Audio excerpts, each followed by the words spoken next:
everybody, and welcome back to Space Club Career Chats. So, today is the final career chat of the semester. Y'all have done an amazing job this year on your mission to Moon or Mars, and several of the teams are gearing up for the big competition that's happening very soon. And we have some highlights of a lot of y'all's projects at the end of this career chat.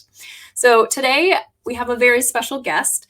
It is Whitney Holt. She is the product development lead at Gulfstream's lab test organization. She helps shape the future of aircraft simulation testing by devising testing strategies and ensuring that current and future needs are met for Gulfstream's 17 simulation labs. These include the Integrated Test Facility, Iron Bird, and Systems Integration Bench, just to name a few.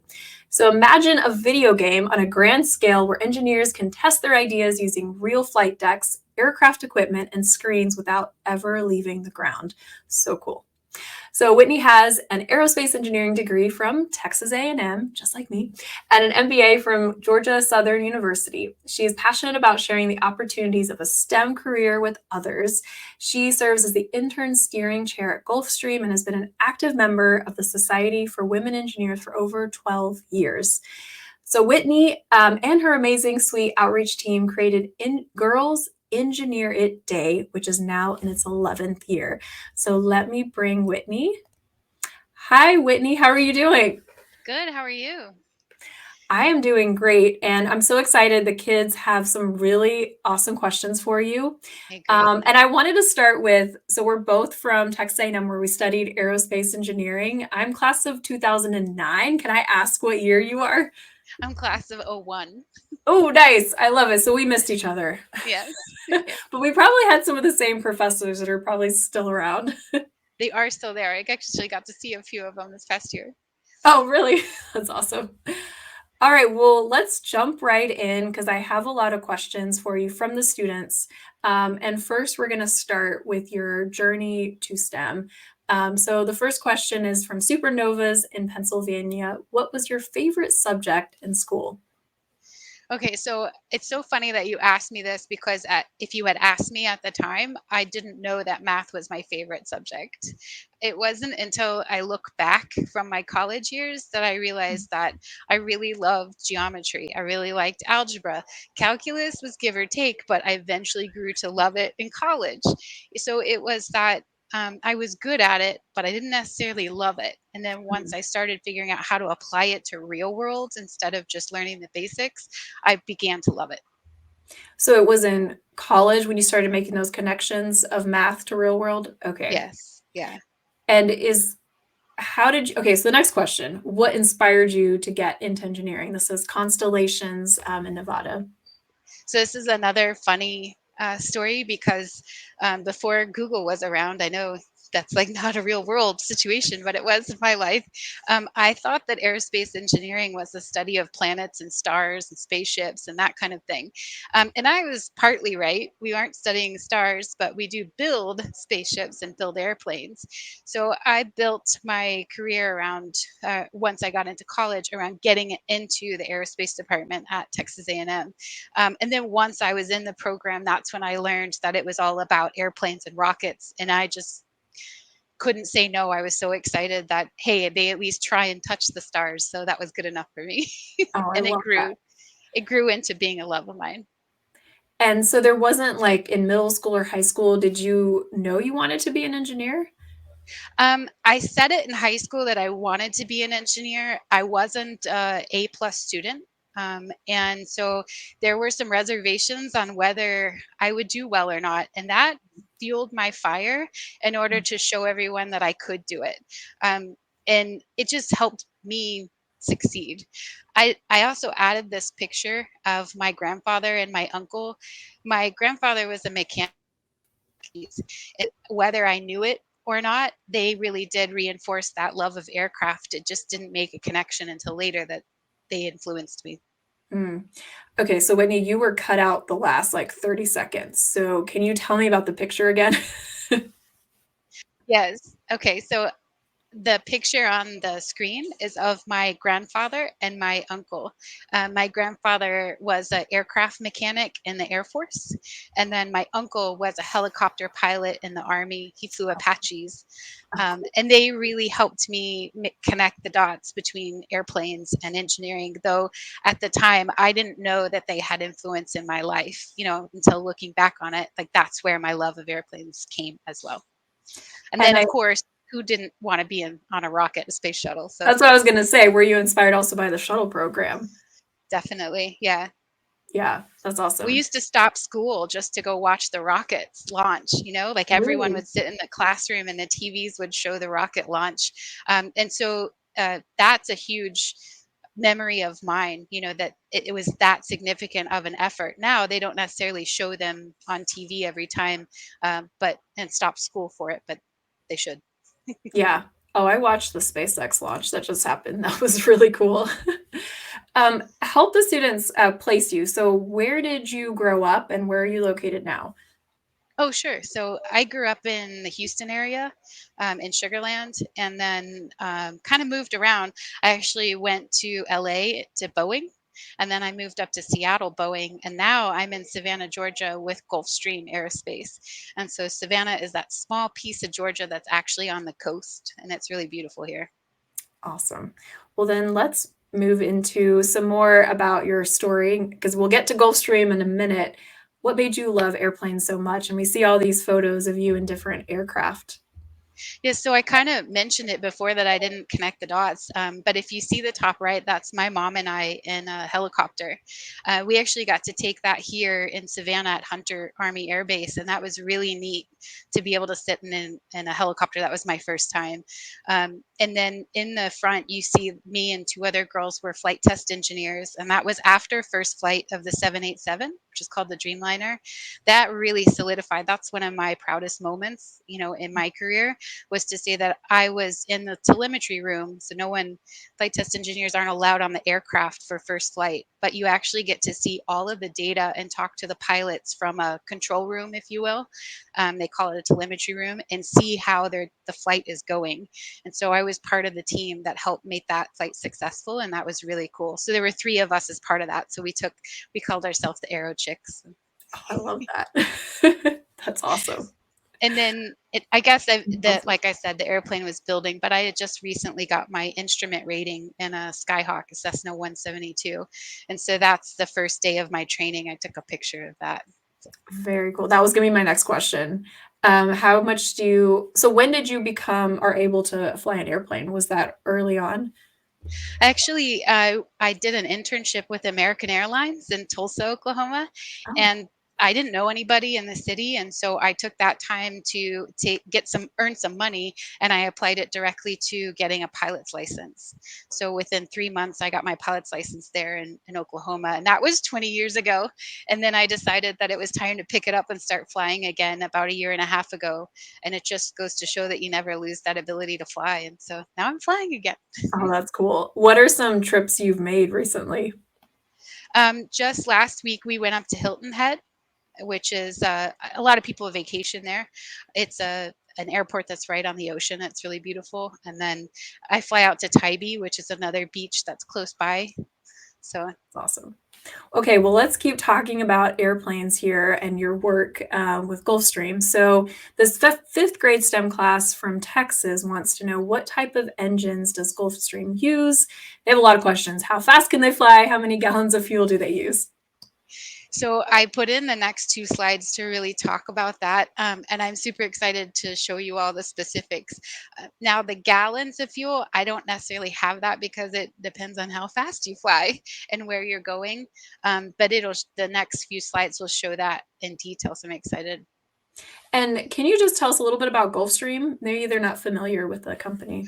Sure. So on the right, you see a flight test article, but that's not what they look like completed. They have this beautiful paint job, and you'll see it on the next slide as well. Gulfstream is a private business jet. And so I'll just give you a scale. The G500, which is, or if you've heard the song Fly Like a G6, that Mm, song is about the G600 aircraft we have. So the G500 starts off at $50 million. I'm going to go to that slide. So you look at Yeah. Yeah, so you can see the 600 and the 500.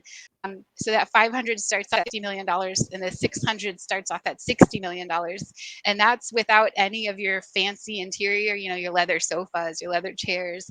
So once you add in all that, so it really is. We're world class. Our customers are world class, and so they expect to have a beautiful aircraft with a comfortable interior, and that's what we deliver. that's awesome. And I had no idea that's where that line from the song came from. Okay, so let's go back to this slide. The seventh graders at that school want to know, are an airplane's wings hollow and what's inside? How does it move? So yes, it is hollow, but it's actually filled with fuel. And so that's where they have the fuel tanks to storage all of it as they go, as they fly around. And it actually has pumps inside of there that not only transfer it to the engine as needed, but it actually transfers it between wings. So if one engine happens to be burning a little bit more fuel than the other, it can balance itself out, because you can imagine your aircraft weight changes as the fuel is burned. And so you want to stay equal in your weight on both sides as you fly. And so they have some um, areas in there to help support that. So it's a great question. Yeah. Yes, they're hollow, but yes, they're full of fuel. Awesome. Great job, guys. I love these questions. Okay, so then the next one is about, when did you first start building and testing planes? And what are the planes that you have built? This is from a group in North Carolina. So I don't build any airplanes. It's a big team that actually builds the airplanes, but I have been in the testing phase of a ton of different aircraft. So in the lab environment that you actually see behind me, I'm in what we call the Iron Bird. So that's why you see all the iron, and you can actually see a picture of it. Yeah, behind me, and then there's one on the slide of it from above. So if you actually Google the word Iron Bird, this lab that I'm sitting in shows up on Google. It's the Gulfstream Ironbird lab. This is the G500 Ironbird, but it also can facilitate G400 testing because we can change the configuration. So it's pretty cool. That is Um, there's a video of the first flight of this lab, and I've helped out with many first flights of the labs, which is not similar as the first flight of the other one I mentioned, because these aircraft don't physically leave the ground. But it is cool because it's the first time in an aircraft program that the aircraft has ever flown. awesome. Let's check out the video. Okay.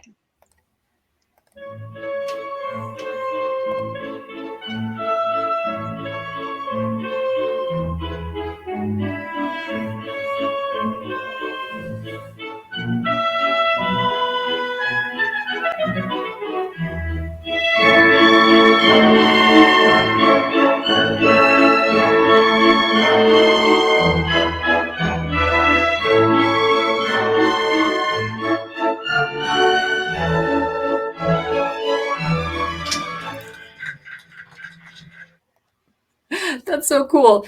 And how close is this simulation to real flying?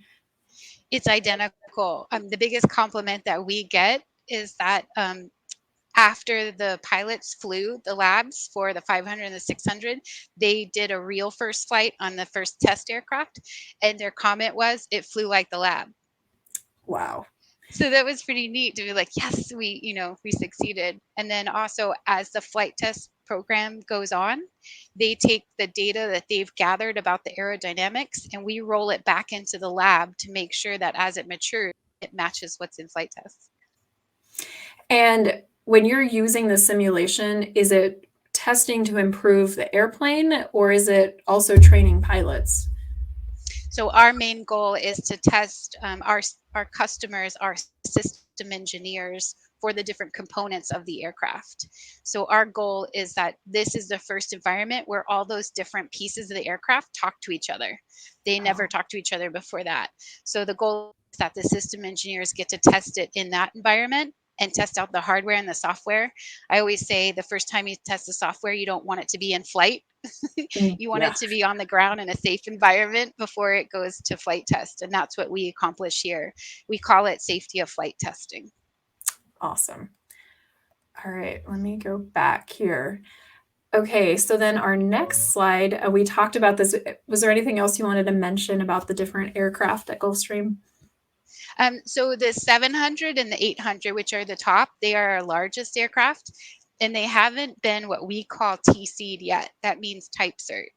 So they're actually still in some form of testing phase until we meet all the criteria that the FAA says we have to meet. The FAA are like the police of the sky, and they tell you what regulations you have to meet to successfully certify the aircraft. And so we're going through certification of the 700, and then we'll soon follow the certification of the 800. So that's pretty neat that you can actually come in and fly a lab for an aircraft that's not even delivered to customers yet. That is really cool. And is there a lab for every one of these aircrafts? Every time they design a new model, do they create the simulation? Yeah, and technically, there's usually 2 labs per aircraft, which is why we have 17.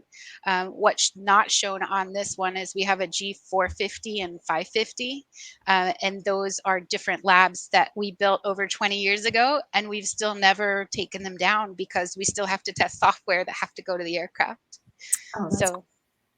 So So anytime, so when they roll out a new model, then you will have more simulation labs, so it'll just keep growing. we've never gotten any smaller, we've only gotten bigger. And then there's one more slide here for answering that question about the engines. Oh, yeah. So the previous slide as well, it actually shows how fast the aircraft can go. I forgot to mention that. Thank you. So it shows you what cruise speed is and the distance it can go at cruise speed. So it'll say at Mach. And then the one right below it says how fast that aircraft can fly. I'm pretty sure they've probably flown past that limit once or twice, but that's technically how fast you can fly it, per regulations. So kids might not know what that speed means. Can you talk about what's like Mach 0.85? What does It's that mean? really fast. So Mach 1 is the speed of sound. That's where you get that sonic boom. So we are not allowed to fly at Mach 1 for a private jet, which is why it's always below 1, but 0.925 is pretty darn close. Yeah, I'd say. And then here's the other chart you had. Yeah, so this also relates to those pictures of the aircraft that you saw, but gives you some more information about our flight deck, the engines, and then, some more information that you can dive into. I thought it would be interesting to show. Awesome. Okay, so at this next segment, the students really like it because we call it rapid fire questions. So I'm only going to give you like a minute, maybe less, to answer each question. We have some great photos to go with it. Your first question is, what do you like about working in engineering? This is Orla in Ohio. I really love that you get to try out what's in your brain, right? If you see a different video, I say, if you can dream it, we can test it. And that's truly a reality. We don't ever say no. It's always, well, let me think about it and let me figure it out. And I think that's the coolest part about engineering is, what is it that's a challenge to you? And what is it that can be my part to help you with that challenge? This is a side question. What is something that students don't know about engineering? Maybe like a wrong idea about what engineering is about. I think they always say that you have to be good at math and science. And I don't think that that's necessarily true. I think, just like I mentioned, I wasn't the most straight A student going before college. And I think that as long as you're curious about the world, that's what makes you an engineer. It's why is it built like that? Why is it not built like this? Mm. Who has tried it that way? Maybe no one has. And if you're willing to like give that idea some thought and some spunk around it, you can make it happen and come up with the next cool idea. I think that's a misconception is that you have to apply your mathematics skills and you have to be great at chemistry. I've never used chemistry since I left college. So Haven't either. What are your hobbies outside of work? so I really enjoy gardening and this is this year's hobby. And so I ended up with these caterpillars all over some butterfly milkweed that I planted, not knowing that they were going to turn into these beautiful butterflies, the monarchs. And so this year I purposefully put in more butterfly milkweed and I've been growing butterflies. So I have a butterfly box and then they turn into a cocoon and then they hatch. And I just set that one free yesterday. And so that's a female butterfly. I think it's a female. It looks like it from the outside. And so she flew away yesterday, and then I just released a male this morning. So that gives me joy to see, like, I helped them turn into and grow. And you mentioned this was your hobby now. Like, do you change your hobbies like every few years? So you heard me say flying was last year, Yeah, MBA was 1 year. Um, I coached volleyball because I did that in college. So I coached a volleyball team the year before. Girls Engineering Day. Seems like every year I choose a new challenge. that's awesome. Okay, let's talk more about engineering. So, can a jet ever pass the Earth's atmosphere and reach space? Haya in Ohio wants to know. I wish. The answer is no, because it's, well, I guess yes and no, because technically a shuttle is an airplane, but it is built with more structure around it and the ability to be compressed. Because as you go up higher into the Earth's atmosphere, you need to be able to withstand all the compressed air that's on you. And an aircraft can't necessarily do that because it wasn't designed to do that like a shuttle was. But they do use aircraft to get ready for space, and they actually use a Gulfstream to help out with some of that, or they have in the past. They outfitted it so that it's got a space console, and then it could go high enough to get them just a few seconds of 0 G, and they could try it out. So they call it like a phugoid or sinusoid, where they fly in the sky and get them into 0 G for a little bit. So even though it doesn't fly to space, it can still prepare you for space. I've also heard it called the vomit comet. I don't know that they've used that exact for Gulfstream. I think that's another particular airplane, but yeah, Yeah, because it but I'm can sure it make has the same effects. yeah. These are great questions, guys. Do you have to manage the amount of materials, or does someone else do that from you? Nick wants to know. I thought that was a super cool question because most people don't think about it in our labs in terms of materials. But if I could turn this around, you would see a full cage and like area just for materials. Because as you can imagine, a lot of hardware and software comes in and out of the labs. And so I don't necessarily do anything specific with the materials other than work with the engineers to figure out what they need in order to test. And then our materials team makes the magic happen and they bring in all the right parts to support. So, yeah, if that's an area you'd like, we have a whole team that's what they do, support us. Cool. That's awesome. And then finally, Vivian wants to know, how many ideas do you start and they don't work? Okay, so I also showed this picture for a reason. There's a Lego robot, if you're familiar with the EV3 robots, and they don't look exactly the same as they do now. And then there's a Lego team on the right that I helped coach. That was a different side project. Um, and I put the design process because uh, there's plenty of ideas that you start and then they fail and then you start them again. You don't necessarily just quit the cycle because they don't work. You figure out, you end up somewhere in that design build. And then if you look at the circle, it says test and evaluate and redesign. And that's where you end up looping because maybe it wasn't the best idea or maybe it did fail, but you don't give up on the idea. So I also have a motto for this year that if you're not failing, you're not trying, right? Because if you're not failing, you're not going through this engineering design cycle to figure out what's the best solution. And I think the challenges in school often were graded, and there's a right or wrong, an A or a B or a failing grade. And in engineering, failing is part of testing. When I was an aerospace engineer, we were testing the engine casing, the whole thing blew up. And our professor was like, that's why we test it, because y'all didn't do the calculations right. And we had to go back and redesign. But the positive was we learned from that mistake and then went and built a better rocket. So I think that's what the challenge is for kids, though, is they're like in this mindset at school that you have to do things a certain way.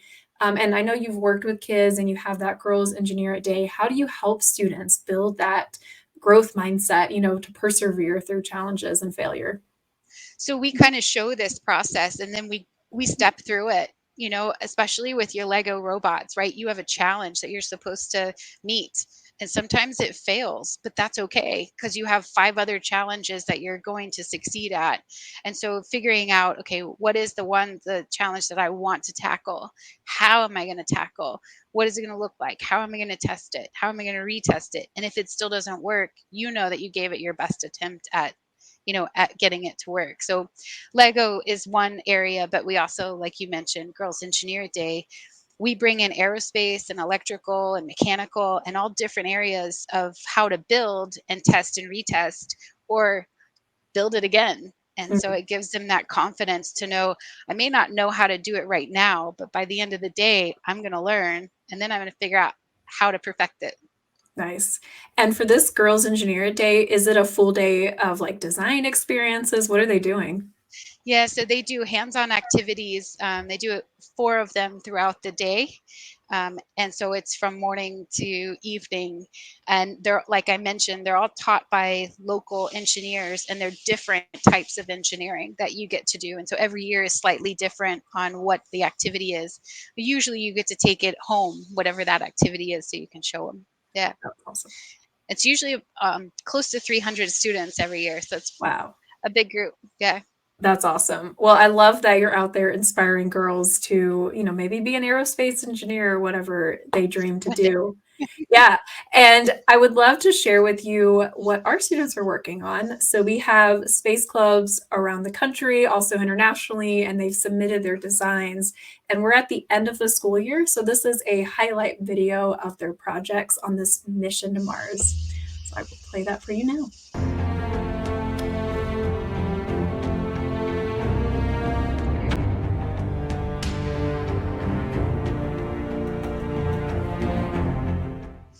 Hi, we're the Martian ladies, and these are our sparks. I'm Alex, and I'm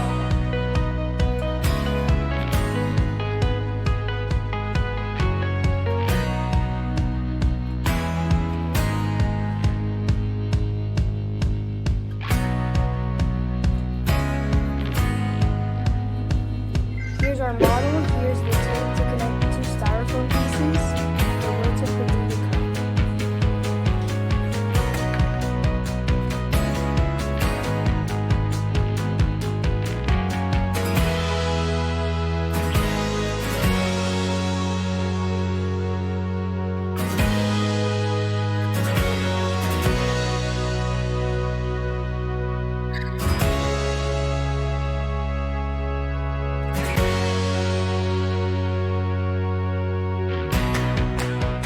Air contains 96% carbon dioxide and only 0.1% oxygen. Humans need more oxygen.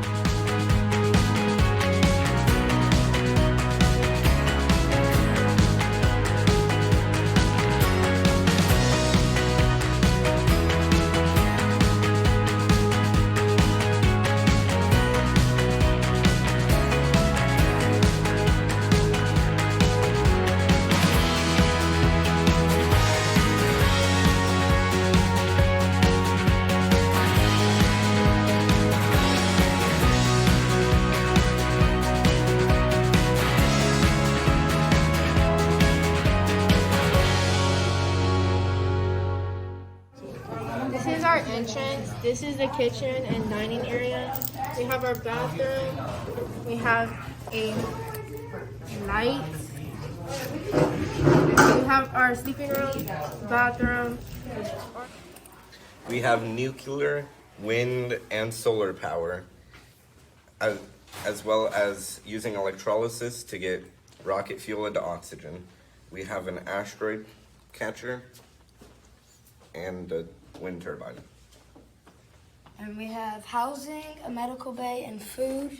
And we also have our way out of space, and then we have our way down.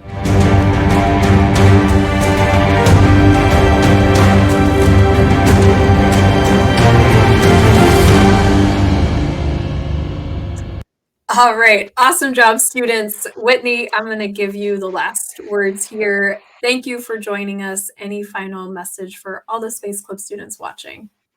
I think it's incredible what you're doing. I didn't have any of this growing up. And so I just think it is so spectacular that you have this opportunity and that you took it. And I can't wait to see your ideas and learn from them. Awesome. Well, great job, guys. Congratulations again for making it through either Mission to Moon or Mission to Mars. And I look forward to seeing your projects in the Space Colony competition. And then we'll be back next school year for another awesome lineup of Career Chat guests. But for now, have an awesome rest of your day. Bye bye.